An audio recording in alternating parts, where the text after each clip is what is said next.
যেহেতু আমি তেল মাখার সময় দিয়ে দিয়েছি,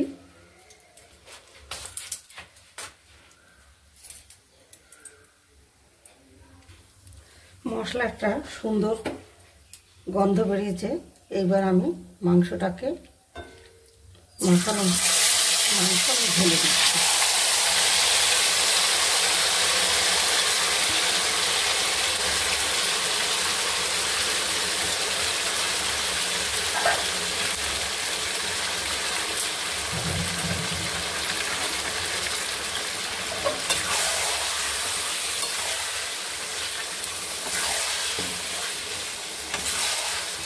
আপনারা দেখছেন কত সুন্দর এইভাবে রান্না করবেন।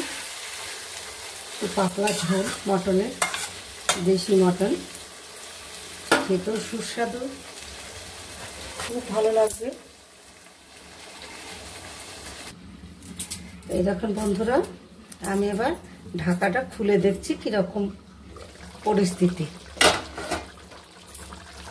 দেখুন কত সুন্দর কালার এসেছে।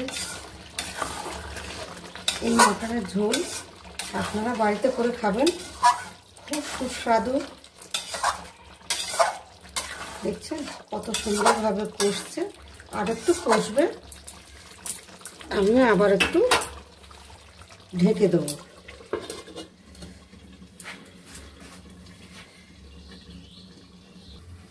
ঝোল দেখি আমি এবার মাংসটা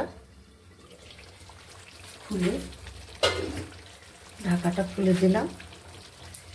দেখুন কষার মধ্যেই, এখনো হয়নি সম্পূর্ণ কষা।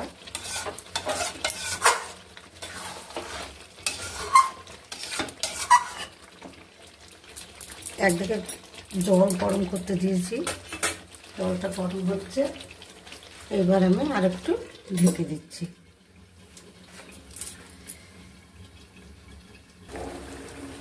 এবার মটনের মধ্যে দেখুন, মটনের এবার আলুটা ঢেলে দিলাম।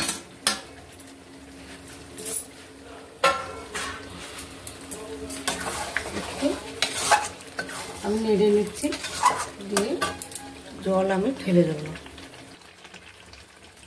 এবার জলটা আমি পাশে গরম করতে দিয়েছিলাম, আমি জলটা ঢেলে দিচ্ছি।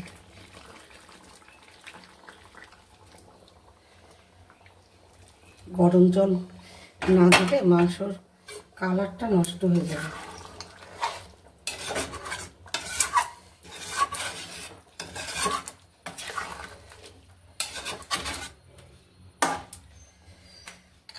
দেখুন কত সুন্দর কালার এসেছে, খুবই সুস্বাদু লাগবে।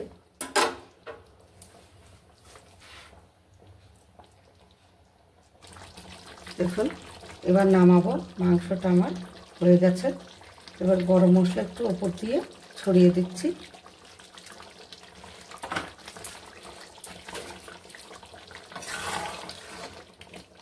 মটন আমার রেডি।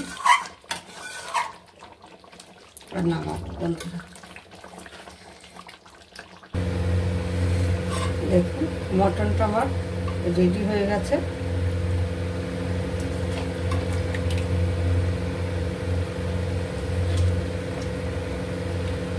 কত সুন্দর গ্রেভিটা, খুব সুন্দর হয়েছে। দেখুন মটন আমার রেডি।